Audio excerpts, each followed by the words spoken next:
하나님께서 오늘 우리 교회에 주신 말씀은 시편 19편 7절에서 14절까지 말씀입니다. 우리 함께 큰 소리로 합독하겠습니다. 자, 시작. 여호와의 율법은 완전하여 영혼을 소성시키며 여호와의 증거는 확실하여 우둔한 자를 지혜롭게 하며 여호와의 교훈은 정직하여 마음을 기쁘게 하고 여호와의 계명은 순결하여 눈을 밝게 하시도다. 여호와를 경외하는 도는 정결하여 영원까지 이르고 여호와의 법도 진실하여 다 의로우니 금 곧 많은 순금보다 더 사모할 것이며 꿀과 송이꿀보다 더 달도다. 또 주의 종이 이것으로 경고를 받고 이것을 지킴으로 상이 크니이다. 자기 허물을 능히 깨달을 자 누구리요? 나를 숨은 허물에서 벗어나게 하소서. 또 주의 종에게 고의로 죄를 짓지 말게 하사 그 죄가 나를 주장하지 못하게 하소서. 그리하면 내가 정직하여 큰 죄가에서 벗어나겠나이다. 나의 반석이시요 나의 구속자이신 여호와여, 내 입의 말과 마음의 묵상이 주님 앞에 연락되기를 원하나이다. 아멘. 자, 오늘 본문 내용 가지고요, 말씀을 통해 하나님을 알다라는 제목으로 하나님 말씀 증거하겠습니다. 우리 옆 사람하고 인사하겠습니다. 만나서 반갑습니다. 인사하겠습니다.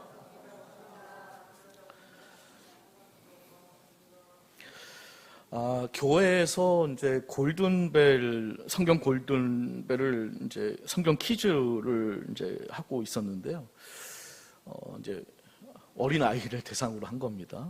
그래서 이제 문제를 냈는데 문제가 이겁니다. 탕자가 아버지 재산의 일부를 가지고 집을 나간 후 재산을 다 잃어버리고 고생하다가 집으로 돌아오고 있었습니다.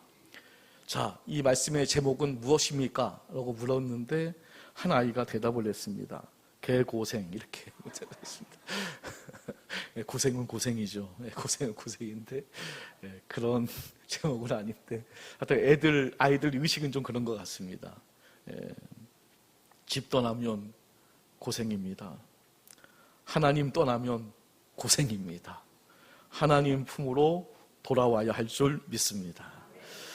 오늘 이 19편 9절을 보게 되면 전반부 1절부터 6절까지는 지난주에 말씀을 드린 겁니다.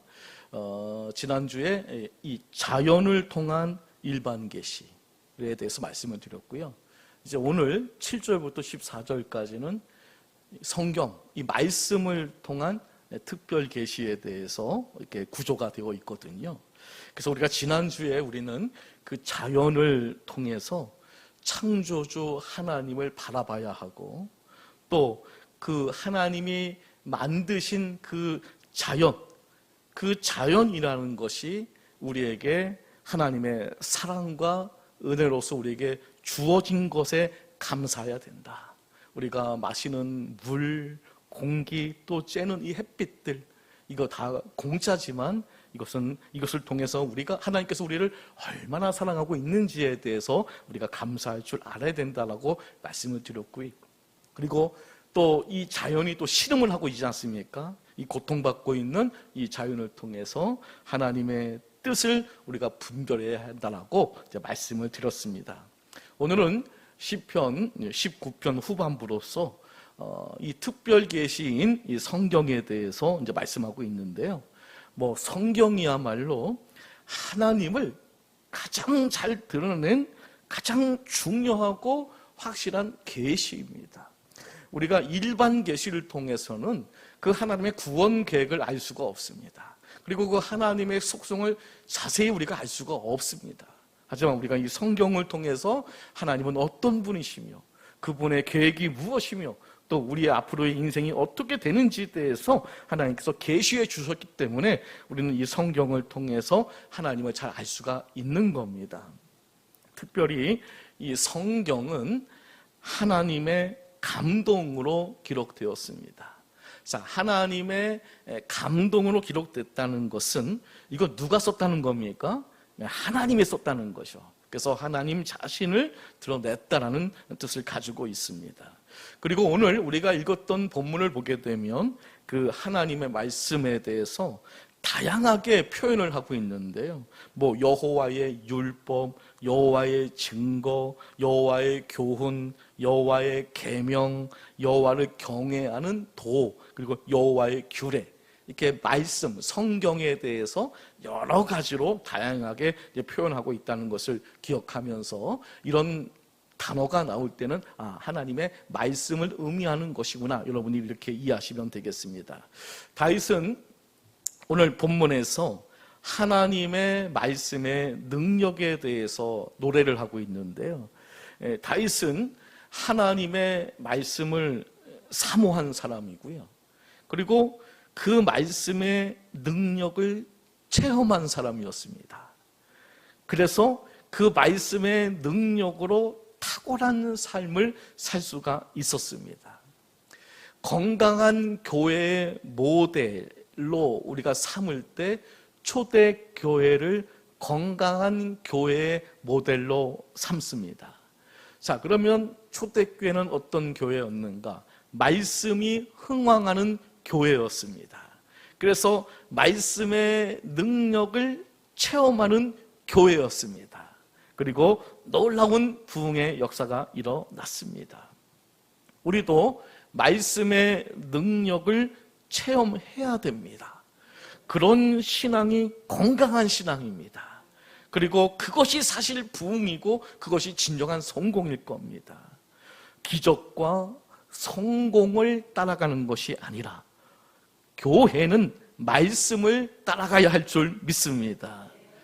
안타깝게도 우리가 말세를 향해 갈수록 말씀의 권위, 성경의 권위는 많이 상실되고 말씀의 능력 또한 많이 가소평가되는 것 같습니다. 그러다 보니까 말씀의 능력을 모른 채, 또 알고는 있지만 그걸 잊은 채 살아가는 성도님들이 제법 많아지고 있는 것 같습니다. 그래서 오늘 우리는 이 다윗의 고백을 통해서 말씀의 능력이 무엇인지, 그리고 그 말씀의 능력이 우리에게 얼마나 필요한 것인지를 다시 되새기는 그런 시간 되시기를 소망합니다. 그래서 다윗처럼 말씀의 능력을 붙잡고 살아가는 이 시대의 성도님들이 다 되시기를 예수님의 이름으로 축복합니다. 자, 살아계신 하나님의 말씀인 이 성경, 곧 이 말씀에는 놀라운 능력이 있는데요. 자, 다윗은 어떠한 능력이 있는지에 대해서 설명해 주고 있거든요. 그 하나님의 능력에 대해서 차근차근 살펴보도록 하겠습니다. 첫째는 하나님의 말씀은 완전하여 영혼을 소성케 합니다. 우리 영혼을 살립니다. 7절 말씀을 보게 되면 함께 읽어볼게요. 자, 시작. 여호와의 율법은 완전하여 영혼을 소성시키며, 여기 영혼, 뇌폐시, 혼입니다. 혼, 우리의 혼을 소성시킨다. 소성케 한다는 것은 슈브라는 구약 성경에 무려 1059회 많이 쓰인 단어죠. 이 단어가 뭐 회복한다, 돌이킨다, 돌아온다, 이런 뜻을 가지고 있습니다. 그러니까 혼이 돌아왔다, 뭐 이런 뜻을 가지고 있는 거거든요. 즉 우리의 영혼을 살리는 것은 말씀이라는 겁니다. 그러면 왜 말씀이 우리의 영혼을 살리는가? 시편 기자 이 다윗은 그 이유가 하나님의 말씀이 완전하기 때문에 그렇다, 이렇게 말씀하고 있거든요. 완전하다. 티밈, 히브리어, 흠 없는, 완벽한, 영어 성경은 퍼펙트로 번역을 했더라고. 완벽한이라는 뜻을 갖고 있거든요. 하나님의 말씀은 완벽하기 때문에 우리의 영혼을 소성시킨다, 이런 뜻을 가지고 있습니다.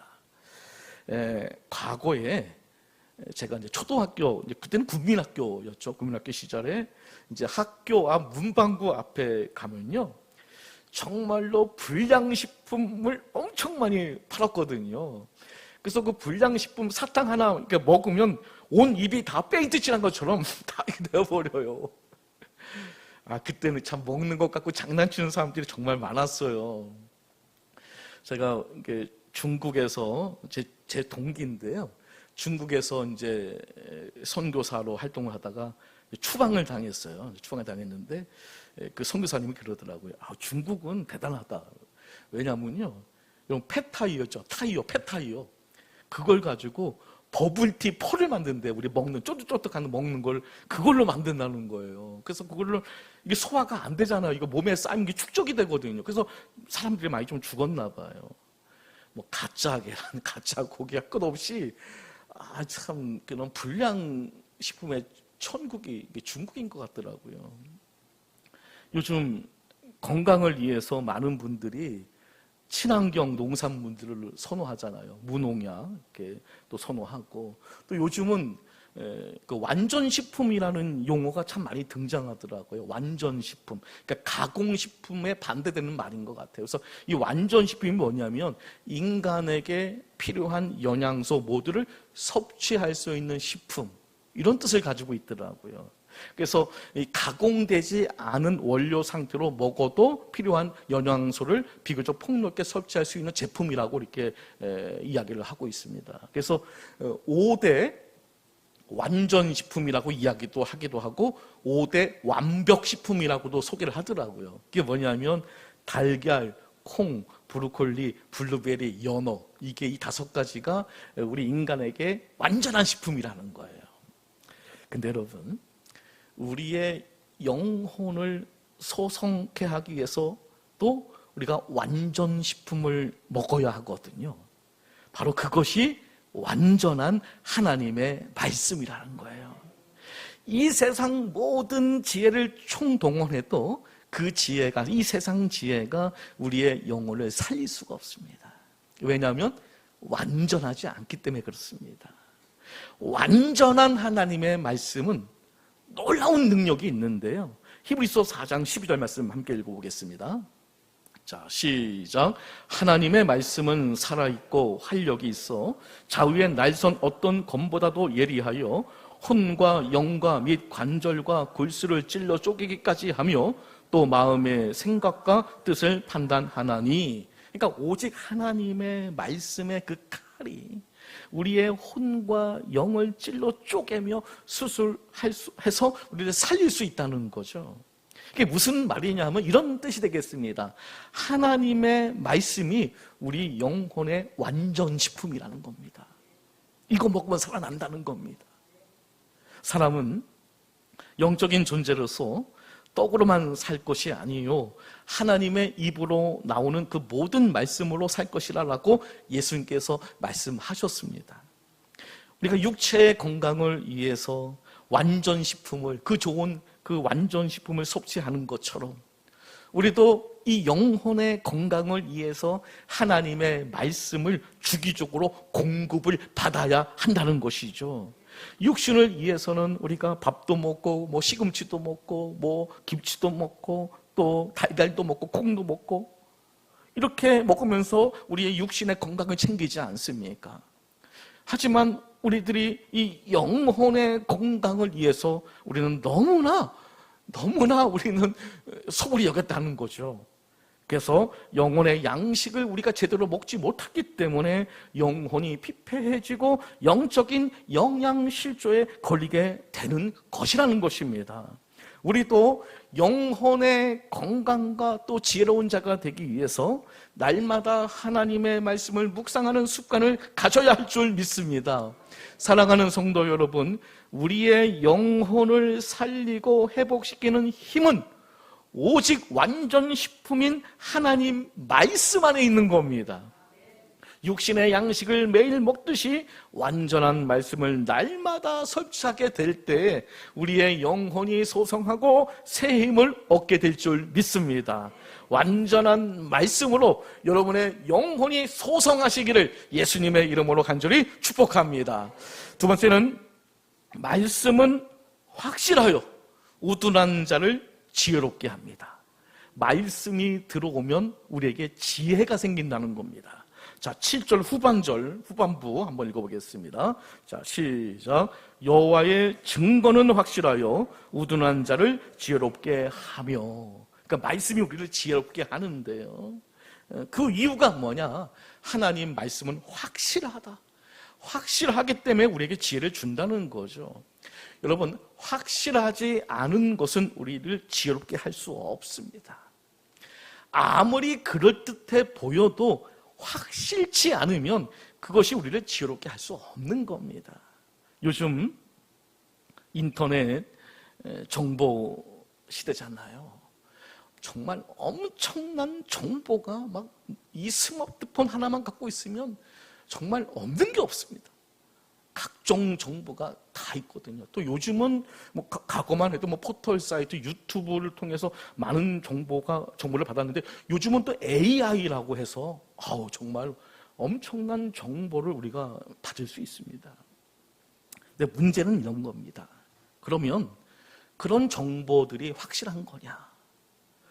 유튜브를 봤는데 어떤 연예인이 죽었대요. 그래서 제가 죽었구나 라고 했는데 며칠 뒤에 멀쩡히 살아있더라고요. 그분이 나와서 그러더라고요. 자기가 죽어도 몇 번 죽었대요. 유튜브에서. 그러니까 사람들이 가짜 뉴스에 환호를 해요. 그러나 여러분, 이렇게 우리가 가짜 뉴스에 선동을 당하다 보면 사람이 우둔해지는 거예요. 그리고 잘못된 판단을 하게 되는 거거든요. 조심하셔야 된다는 거예요. 마귀는요, 어떤 존재일까요? 성경을 보니까 마귀는 진리가 그 속에 없다. 그는 거짓말쟁이다. 그는 거짓의 아비다. 이렇게 성경은 소개를 하고 있더라고요. 요한복음 8장 44절 말씀에 소개를 하고 있더라고요. 마귀는요, 우리 인간들에게 거짓 정보를 흘려요. 그러니까 가짜 뉴스를 전파하는 거예요. 에덴 동산에서 하나님께서 이 선악과를 먹으면 정령 죽으리라. 정령이 무슨 뜻입니까? 반드시라는 뜻이거든요. 너 진짜 죽는다, 이런 뜻을 갖고 있습니다. 그러니까 확실하다는 뜻입니다. 넌 확실히 죽는다, 이 뜻을 갖고 있거든요. 근데 마귀가 가짜 정보를 흘리는 거예요. 자, 어떤 정보를 흘리는지 창세기 3장 4절부터 5절까지 함께 읽어보겠습니다. 자, 시작. 뱀이 여자에게 이르되 너희가 결코 죽지 아니하리라. 너희가 그것을 먹는 날에는 너희 눈이 밝아져 하나님과 같이 되어 선악을 알 줄 하나님이 아심이니라. 아멘. 가짜 뉴스죠. 가짜 정보가 이 하와를 이제 우둔하게 만든 거죠. 이 가짜 뉴스를 통해서 하와가 판단력이 흐려지게 된 거죠. 그러면서 확실한 말씀을 버리게 되는 거예요. 이 가짜 뉴스에 선동이 될 때 확실한 말씀을 버리게 됐다는 거예요. 그러면서 어떻게 되느냐? 자신의 감각을 따라가게 됩니다. 감각이요. 자, 이제 하와의 눈에는 이 선악과가 어떻게 보였습니까? 지혜롭게 할 만큼 탐스럽기도 한 열매로 보이기 시작했습니다. 근데 이건 뭡니까? 자기 자신의 감각이었습니다. 객관적인 증거가 아니었습니다. 내 감각으로 볼 때 먹음직스럽고 보암직스럽고 지혜롭게 할 만큼 탐스럽다. 감각을 따라가게 됩니다. 하지만 여기서 중요한 것은요, 그렇게 보였다는 것이지 확실한 것은 아니었다는 것입니다.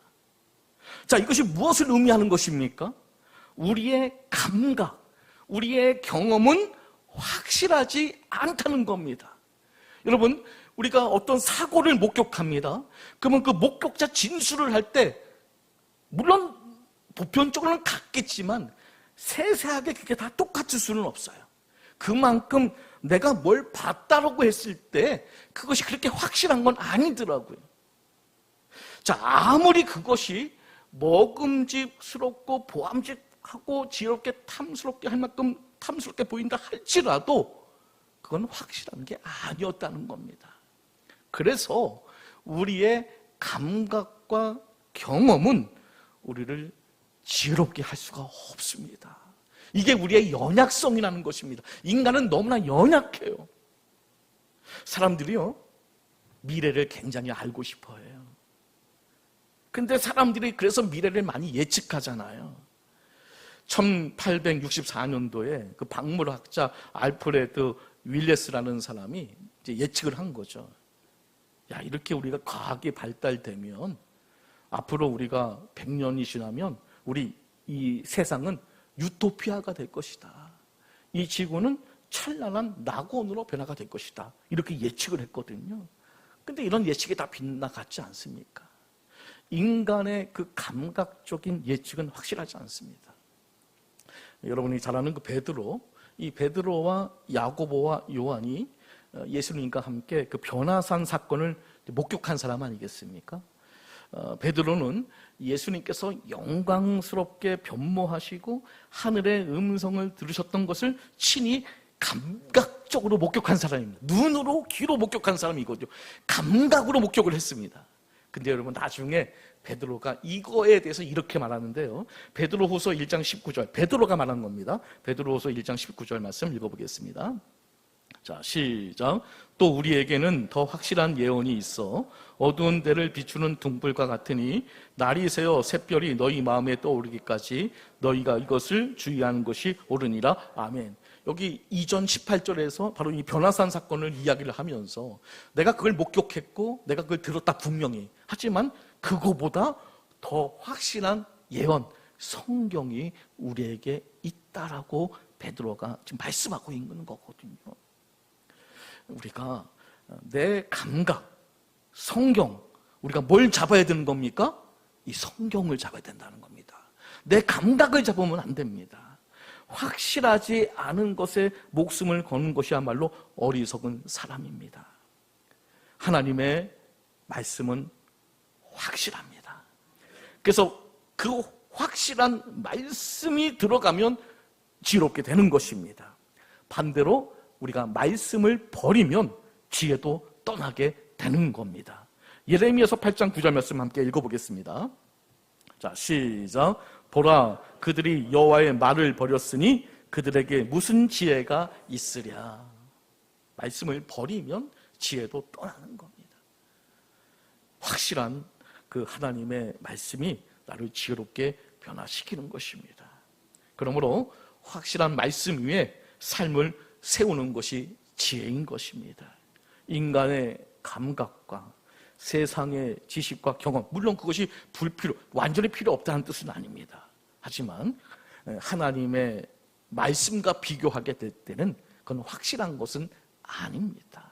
그래서 우리가 인생을 감각만 가지고 살면 안 되는 것입니다. 신앙생활을 그냥 내 감각을 가지고 신앙생활하면 안 됩니다. 말씀을 따라가야 되는 것입니다.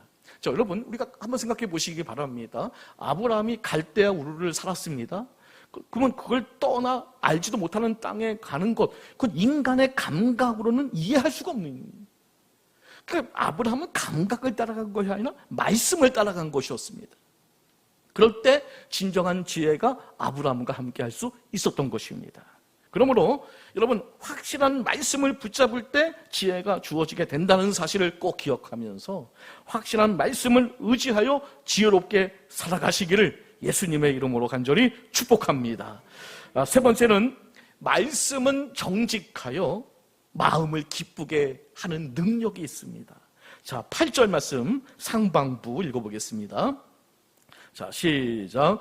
여호와의 교훈은 정직하여 마음을 기쁘게 하고. 이 정직이라는 단어는 정확, 정당, 공평이라는 뜻을 갖고 있거든요. 우리가 아무리 재미있게 이야기를 들어도 그 사실 거짓말이야 라고 이렇게 얘기를 들으면 얼마나 화가 납니까? 아니, 주의 깊게 잘 들었는데 나중에 그 거짓말이야 하면은 얼마나 속이 상하나요? 그거 정말요. 근데 여러분, 하나님의 말씀은 정직하다는 거죠. 그 정직하기 때문에 우리의 마음을 기쁘게 한다라고 이제 말씀하고 있는 겁니다. 근데 안타깝게도 요즘 사람들은, 요즘 사람이 아니라 시대마다 이걸 반대로 생각하는 사람들이 있더라고요. 이번 주일 설교 때 제가 한번 말씀을 같이 한번 읽은 말씀인데요.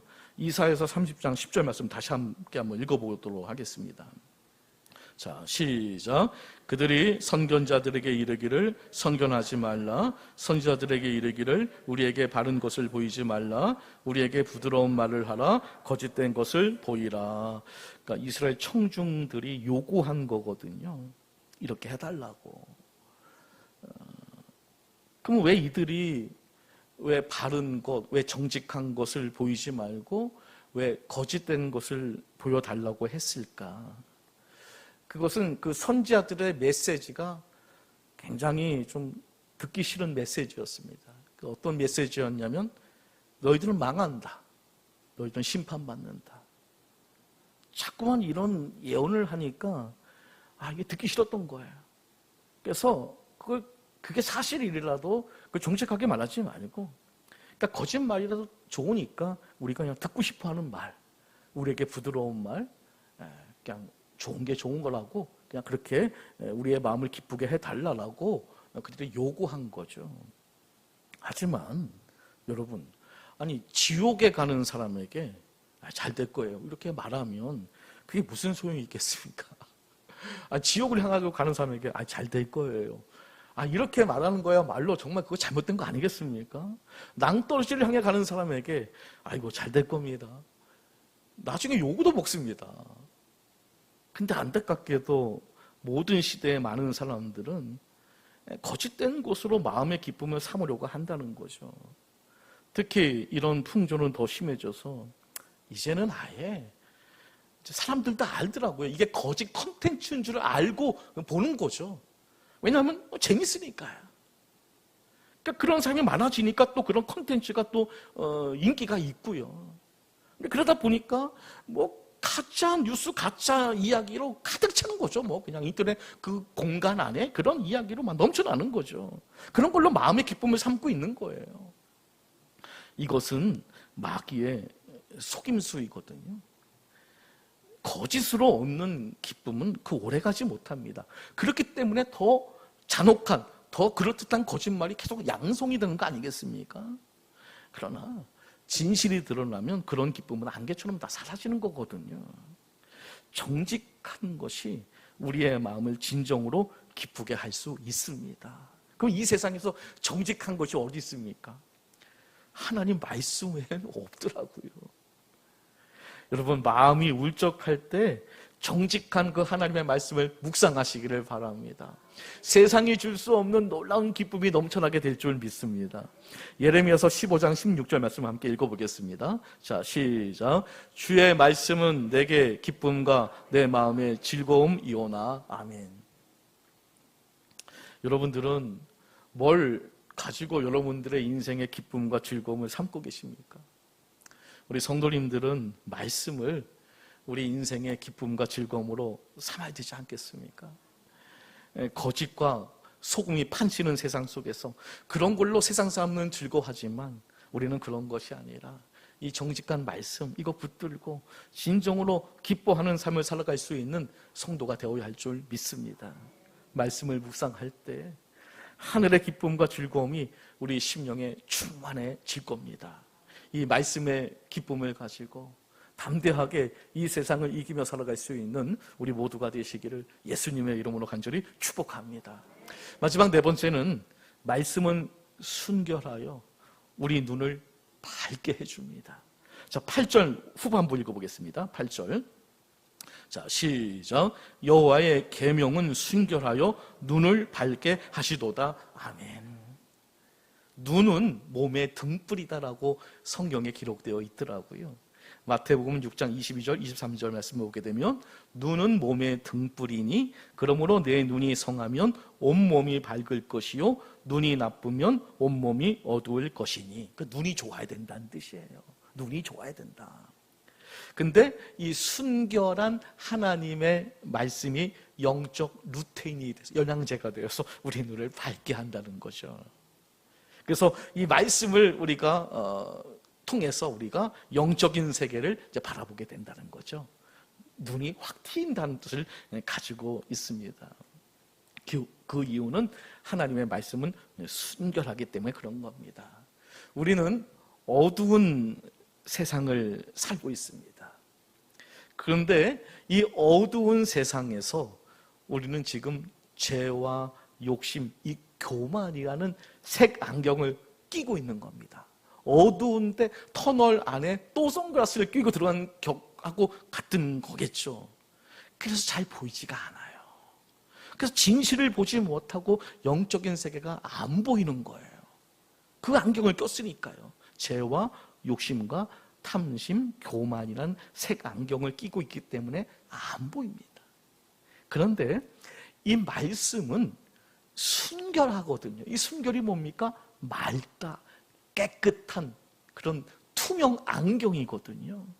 그래서 이 안경을 딱 끼면 그동안 안 보였던 게 밝게 보여지게 되는 거예요. 그러면서 나 자신을 바르게 바라보게 되고 세상을 분별하게 되고 영적인 세계가 보여지게 되는 것입니다. 말씀은 우리의 영적인 시력을 회복시켜 줍니다. 그래서 말씀을 우리가 묵상하면 죄가 보이고 잘못된 길이 보이고 하나님이 원하시는 길이 보여지게 되는 것입니다. 말씀으로 눈이 열려져서요, 영적인 분별력과 통찰력을 가지시는 우리 성도님들이 되시기를 예수님의 이름으로 간절히 축복합니다. 말씀을 정리하겠습니다.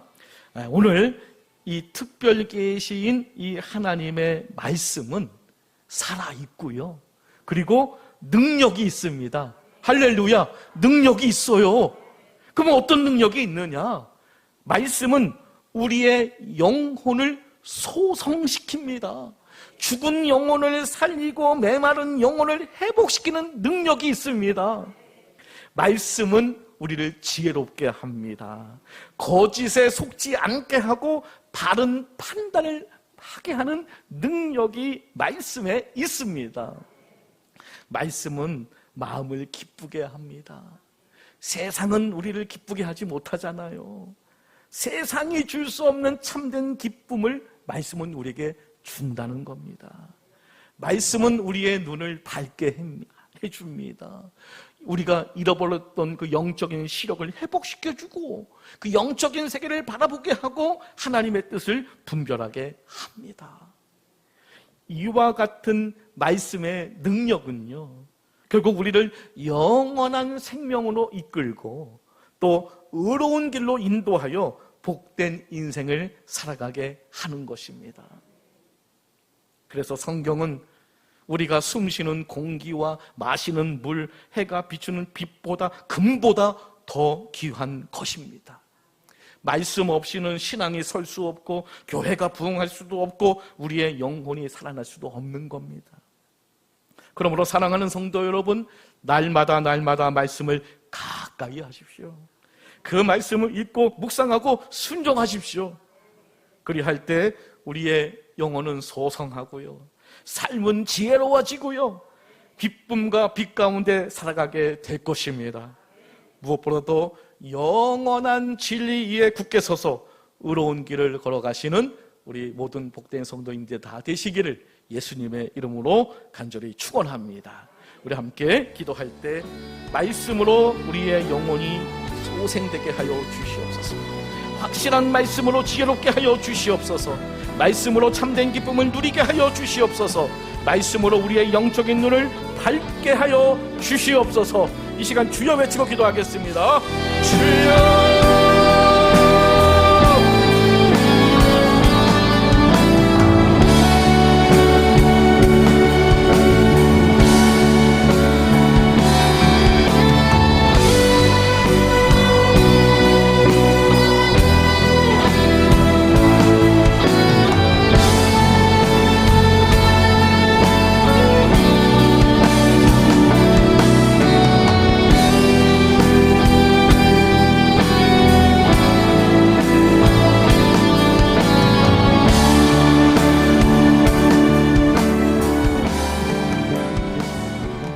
사랑과 은혜가 풍성하신 아버지 하나님, 오늘 말씀을 통해 성경이 얼마나 귀하고 능력 있는 하나님의 계시인지를 깨닫게 하시니 감사를 드립니다.